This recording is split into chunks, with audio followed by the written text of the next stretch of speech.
Larry Kruger here from the Pig and a Pickle Krug Show with a little 49er video as Mel Kiper has put out his latest 2-round mock draft, and we'll tell you who Mel has mocked to the Niners in the first and second round. They're both very interesting names.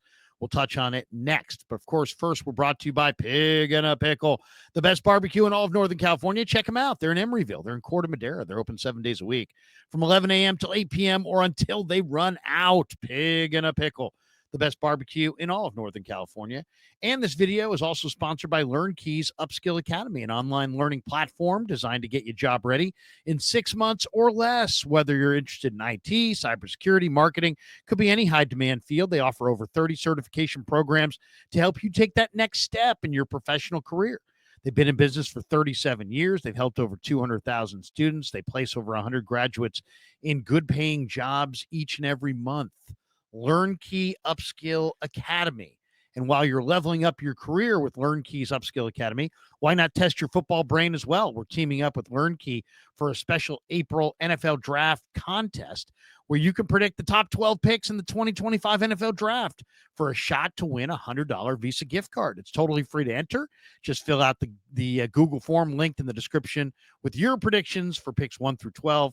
Entries will be graded on how many correct player to pick matches you get. Good luck to everybody. Thanks to LearnKey's Upskill Academy for um, for for sponsoring the Krug Show and sponsoring the NFL Draft contest. All right, let's talk a little bit about Mel Kiper. Mel Kiper, the godfather of the NFL Draft, the man who is basically the draft was made because of Mel Kiper. He's got his latest mock out. It's a 2-round mock. He's got the Niners going double Michigan. He's got the Niners taking Michigan cornerback Will Johnson with the 11th pick overall. And then they circle back at 43 and take Michigan defensive tackle Kenneth Grant. Now, I'd be thrilled with this if this is the way it came down. I just don't believe that Kenneth Grant is going to find his way to 43. Let's first talk about Will Johnson. He's been a popular mock draft selection for the Niners.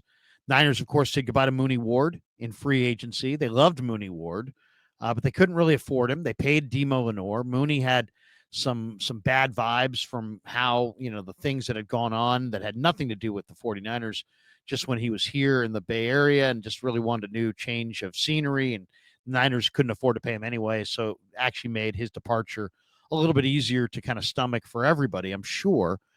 But the Niners need another corner. They've got Renardo Green, they've got Demo Lenore, and then after that, who's their third corner? I think Lenore's going to play the slot, so they're looking for an outside corner who can play opposite, opposite Renardo Green. And a guy like Will Johnson is very polished, and would be a really, really good selection there. He's got good size, he's got good frame, good ability. Will Johnson's a terrific player. The one thing is about you're a little concerned about durability, right? He's a little he doesn't have great arm length, and he hasn't been very durable. That's the concern. But this guy was the MVP of the national championship game 2 years ago. He's a 6'2" corner. He's a Detroit, Michigan kid. Went to Grosse Pointe South High School, and 2-time All-American, first-team All-American in 2023. He was a second-teamer this year. 2-time All-Big Ten selection. As I said, defensive MVP of the 23 national championship game. He was a 3-time Letter Award winner, 22 starts in 32 games at corner for Michigan. Just a really good player. This is a top-notch player. It's a blue-chip player for sure. Great high school player, and 5-star recruit by number one player in the state of Michigan in high school. He was the Michigan Player of the Year by the Detroit News. I mean, this is a 5-star consensus 5-star recruit. The son of Dion and Kofi Kamasi, Dion Johnson and Kofi Kamasi.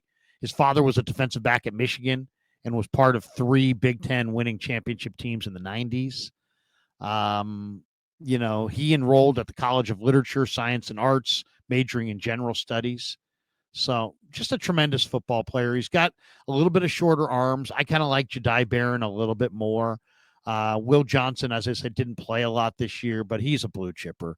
He took 2 back to the house. I'd like to see him get a little stronger. He's got a little bit. I'd rather have Barron because I think Barron's a little bit more aggressive, a little tougher. But Will Johnson is a tremendous long corner who's going to be able to plug and play and start right away. So to me, that's a no-brainer to go for Will Johnson. And, here's the thing about it. If the Niners are looking to rebuild their entire defense in this draft, if you really want to do that, there's far greater depth in this draft at defensive line than there is at corner.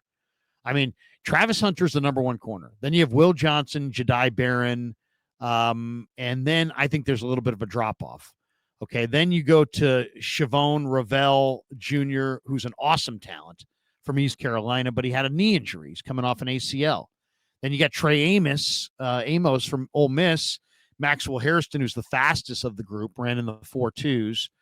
I think they're in that next tier, late first, early second round. Then you've got the round 2 guys. Darian Porter's got great size. Benjamin Morrison from Notre Dame. Thomas from Florida State. Then you're talking about guys in that, probably more like second or third round corners.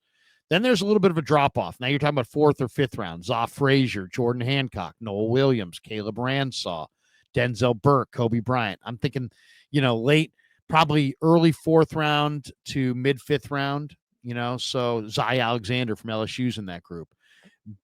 And then there's a whole group of really talented day 3 corners. Bilal Kone from Western Michigan, really like him. Trequise Bridges from Florida was a 5-star once upon a time. He's still got a lot of talent. And there's other guys further down the list. I like BJ Mays from Texas A&M. James Burgess from Alabama State, one of the HBCU stars. Carlin Vigors from Louisiana Monroe.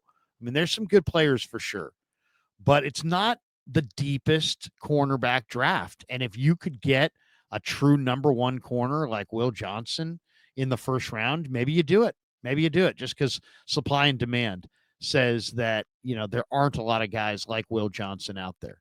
So Kiper has the Niners going with Will Johnson.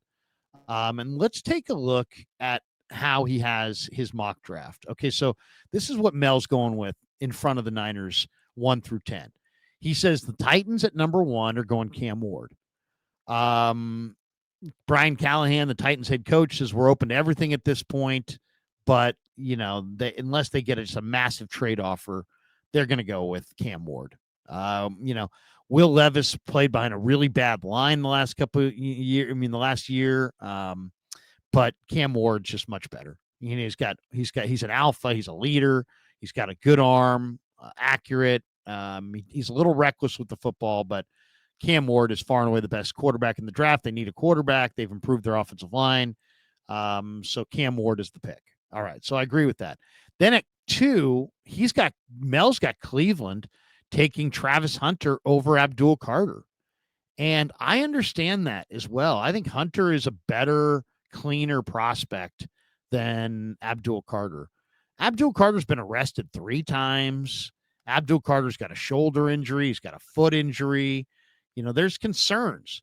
Travis Hunter is a true number 1 corner, and he also could be a dynamic contributor as a receiver. So, you have Myles Garrett, and I know in Cleveland it would be intriguing to put Abdul Carter opposite Myles Garrett, but you also have Denzel Ward and Greg Newsome and Martin Emerson, and maybe you want to add a dominating corner like that. And the Browns are always looking for a receiver, it seems like. I do think I like Abdul Carter. His film is awesome, but I definitely think that I would take the corner. I think I would take Hunter over Carter. So he's got Abdul Carter going the next pick, 3 overall to the New York Giants. So, they've got Brian Burns, they've got Kayvon Thibodeau, they've got Dexter Lawrence, and now they would have Abdul Carter. Now they went after Russell Wilson and Jameis Winston in the offseason. They have been linked to Shedeur Sanders. I don't think they're going Shedeur Sanders here. Mel Kiper compares Shedeur Sanders to Joe Montana coming out of Notre Dame. Is there anything more ridiculous than that? I think Shador Sanders is hugely overrated. He completed 74% of his passes, but I didn't see that level of accuracy. He's not that fast. He doesn't have the biggest arm of all time. So I don't know, man. I think he's overhyped. I really do. And I think the Giants are smart to pass on him there. So at 4, and this is where I think the first round really hinges in front of the Niners, New England. What's New England going to do? Now, in this mock, Shador Sanders fell to them, but Abdul Carter did not, and neither did Travis Hunter. So if Carter or Hunter fell, it would make it an easy call, but neither did. So now they're staring at, do they go with Will Campbell? Do they go with Mason Graham? I think they're going to go for Will Campbell. They just drafted Drake May. He's entering his first full season, with the franchise. The Patriots allowed pressure on a league worst 39.4% of their dropbacks last season. They need the tackle. This guy did it in the SEC forever. So what? He's got 33-inch arms. This guy dominated in the best conference in America. He's got 38 games of experience. I mean, why you wouldn't take Will Campbell, I think you'd have to almost be investigated here. So Will Campbell goes 4 to New England, and I think that's where he's going to go. I think eventually all the hemming and hawing about the arm length is going to dissipate. And then New England's going to take what they need, which is a starting left tackle to protect the blind side of their rookie quarterback, Drake May, their second-year quarterback now. All right, so Jacksonville's at 5. And if Travis Hunter were here at 5, I think they would go Travis Hunter. But if he's not here at 5, they're going to take Mason Graham. Mason Graham, a lot of people have projected this for quite a while. There's a lot of talk that the new coach, Liam Cohen, might want some offensive playmakers for Trevor Lawrence because he doesn't have that right now. He's trying to get, Lawrence to get the best out of Trevor Lawrence. But they drafted, Brian Thomas last year, and they need to address their defensive line. You've got Trayvon Walker, you got Josh Allen, Hines Allen on the edges. But inside, they don't have much. And the Jaguars ranked 31st in yards allowed per play in 2024, 5.9. So they need some help on defense. They could use help anywhere on defense. So they could go in a number of different directions. But with Mason Graham sitting here, the most polished defensive tackle, I think they add him to their defensive line at 5. I agree with Kiper. Now, Kiper at 6 is the Raiders at 6 are going Ashton Genty, the running back from Boise State. They were last in rushing yards per game last year at 79.8. They were last in yards per rush at 3.6. They were tied for the second fewest runs of 10 yards or more with 34. So they don't have much of a ground game, and Pete Carroll comes in. He's going to want to establish that ground game, and here's Genty, the best back there is. Now, the Raiders could use a receiver. There's no question. You've got Geno Smith. He's got Brock Bowers. He's got Jacoby Myers, but he could definitely use a receiver.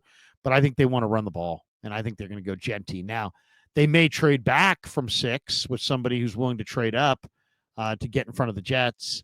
And this could be a quarterback team.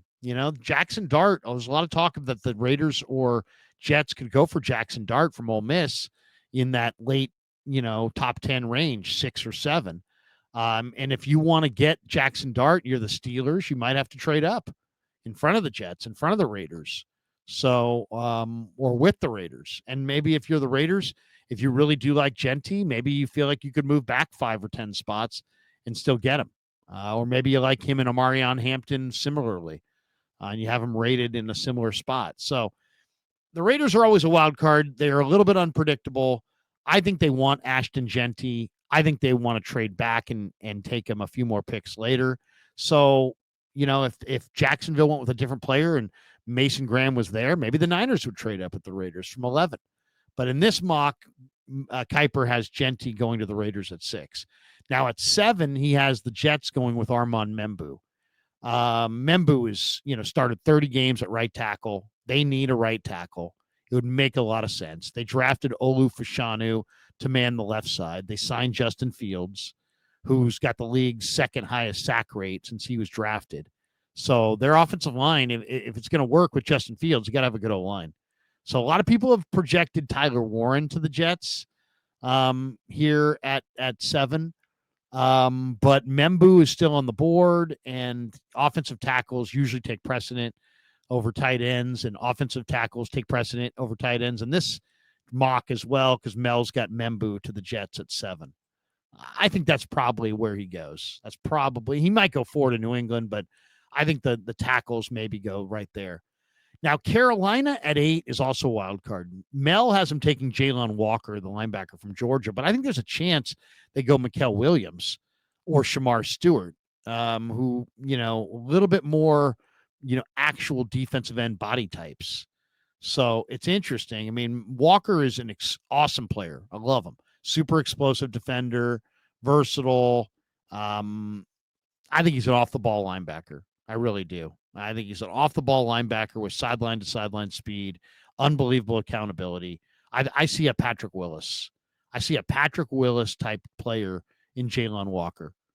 But he had 6.5 sacks last year, and a lot of people like him as an edge rusher. Carolina's defense was the worst in the NFL in yards allowed per play. They gave up 6 yards per play. They gave up yards allowed per rush, was dead last in the NFL. Opponents' QBR, dead last in the NFL. Points allowed per game, they gave up 31.4 a game, dead last in the NFL. Opponent third down rate, 50.2%, dead last in the NFL. They need help on defense. The question is, who are they going to go for? Kiper says Jalen Walker. I'm going to say Mikael Williams. I just think when push comes to shove, there's some questions about Walker because he is an undersized edge defender, and some people feel like he's not the most instinctive stacked linebacker. So I think Mikael Williams or Shamar Stewart may push in front of Jalen Walker here at 8. Kiper has Carolina going Jalen Walker at 8. All right, let's get to 9. At 9, the Saints, Kiper has them taking Shedeur Sanders. So he says if Shedeur doesn't go to the Giants, there aren't many clear landing spots for him in the top 10. He could slide. He said, I could see a team trading up for him, maybe even the Saints, who have 9 picks. But Sanders is Kiper's top-rated quarterback. He says his accuracy jumps off the tape. He completed 74% of his throws, despite being under constant pressure. Colorado's offensive line was not good. Derek Carr is 34. The Saints don't have their, unless you think Jake Hayner or Spencer Rattler is the quarterback of the future, I don't think they have their guy. I don't think the Saints go Shedeur Sanders. I really don't. But Kiper's got him going there. So I think the Saints maybe do something different. They've been trying to upgrade their offensive line. I think they're a little bit of a wild card. I don't think they're going Shedeur, but I don't know who they're going with. So we'll just go with Kiper's pick of Shedeur going there at number 9 overall. So now we're 1 pick in front of the Niners. And he has the Chicago Bears taking Tyler Warren, the Penn State tight end. Now, the Bears upgraded the offensive line. They signed Drew Dahlman. They signed they traded for Joe Tooney. They signed Jonah Jackson. And they've got some decent tackles. They've got a brand new head coach in Ben Johnson. You look at what, the Lions did with Sam Laporta. I'm thinking maybe Ben Johnson's dreaming that same dream here. Tyler Warren had 1,233 receiving yards last season. 700 of them came once the ball was in his hands. So he's a really good, dangerous player with the ball in his hands. He only got 512 total yards out of the Bears. Only got 512 total yards out of the tight end room in 2024. So Cole Kmet along with Tyler Warren could give them, a nice little combination there. There's a lot of talk that the Bears want Ashton Jeanty. That they're not happy with their running back situation and may want to go with Jeanty. Could they go for Amarion Hampton here with Jeanty off the board? That might be something to watch for, but Tyler Warren to the Bears, I think makes a lot of sense. And then, of course, Kiper at 11 has the Niners going Will Johnson. And, he says there's well-documented roster turnover in San Francisco. Mooney Ward is among the departures. Renardo Green has one of the outside starting spots. But what will the Niners do at the other spot? Could slot guy Demo Lenore move outside? Of course, everybody knows Demo's great inside. He says, will new signee Trey Brown earn the role and stay healthy? Or is this a golden chance to land a potential shutdown cornerback one in Will Johnson? And so he's got the Niners taking Will Johnson. He missed last year with turf toe. He slid from the top 5 to number 12 on Kiper's big board because of the injury this year. But Kiper says the talent's undeniable. He's big, 6'2". His instincts and ball skills show up in the box scores. He had 9 interceptions over his Michigan career, including 2 pick sixes last season. Niners had 11 total interceptions a year ago. That was 19th in the NFL. I don't doubt that the Niners could go corner at 11. I just don't think it's going to be Will Johnson. I think it'll be Jedi Barron. I mean, the fact of the matter is Jedi Barron is mocked to the Niners more than anybody. Now, there have been no connection between Jedi Barron and the 49ers, but that doesn't mean anything. Teams sometimes, play their cards close to the vest, especially with the players they love the most. So, I'm not, just because the Niners haven't met with Jedi Barron doesn't necessarily mean they don't like him. Could mean that they love him and they don't want anybody to know that they are going to take him. So I think, don't discount corner at 11 just out of hand because, they need linemen. Yeah, they need linemen, but, what they really need is they need a starting caliber corner. They need a starting left guard. They need a starter at linebacker. So you got to remember that when you need a starter, if you need the Niners have a bunch of needs, but they lost Aaron Banks, and unless Ben Barch is going to start, they need a starter at left guard. And they lost Mooney Ward, and unless Trey Brown, who hasn't done anything in the NFL, is going to step up and start, they need a starter at corner. I mean, a starting corner. So they could go corner early. Without Greenlaw, there's talk of Winters, but Winters has just been okay. Maybe the Niners are dreaming the Jalen Walker dream, and if he's there, maybe they take him. Maybe it's Campbell from Alabama that they love. I do think you can do inside linebacker later, but don't be shocked if the Niners go corner in the first round. And then Kiper in round 2 says Kenneth Grant, the big defensive tackle. He says Javon Hargrave and Malik Collins were released. Grant would clog up the middle in their place. He's 6'4", 330. He has explosiveness, good instincts to his game. Hitting on day 2 picks would help the Niners replenish their roster and remain a contender. Grant has the potential to immediately contribute in a big way. Yeah, I am a huge Kenneth Grant fan. He's just a rare human being. He went to Maryville High School. He's from Gary, Indiana. He's 6'3", 330, 340. Just a great player. I mean, this guy was, Maryville High School, 4-year starter. There, he went 40-9 in high school. They won 3 consecutive regional titles, 3 straight Class 6A semifinal appearances. He also lettered in track and field. He was a state meet qualifier and a top 10 shot put thrower in the history of his high school. So, this is a guy who was a really good football player in high school. He two-way player in high school. He played offensive guard and defensive tackle. He was part of an offensive line in high school that blocked for the single season career rushing leader who totaled over 2,200 yards. So, I mean, he was a big time player. 3 and 4-star recruit. This guy's just he's 330 pounds, but he moves like a man who's 280, 275, 280. He's got great movement ability. He's got some plays where he comes out of his stance and he doesn't do much. He played next to the most efficient defensive tackle in all of college football in Mason Graham, but this guy's not just a nose guard who can't come off blocks. He's powerful. He's explosive. He can rush the passer. He can back down passes. I think he's totally indestructible. He's super strong in the lower body. His legs are anchored to the ground. I think in my rebuild of the 49er defense, the Niners go big on the defensive line with bigger bodied guys and go small at linebacker with guys who can really run and cover, that second level. So Grant would be a big part of that. And to me, to be able to get him in the second round, I don't believe it. I just don't believe he'll be there at 43. He's too unique. He's too talented. He's too clean of prospect as far as injury wise. I don't think he gets by Jim Harbaugh, or, I would say he goes in the top 20. I think he's a top 20 pick. But in this mock, Kiper's got him going 43.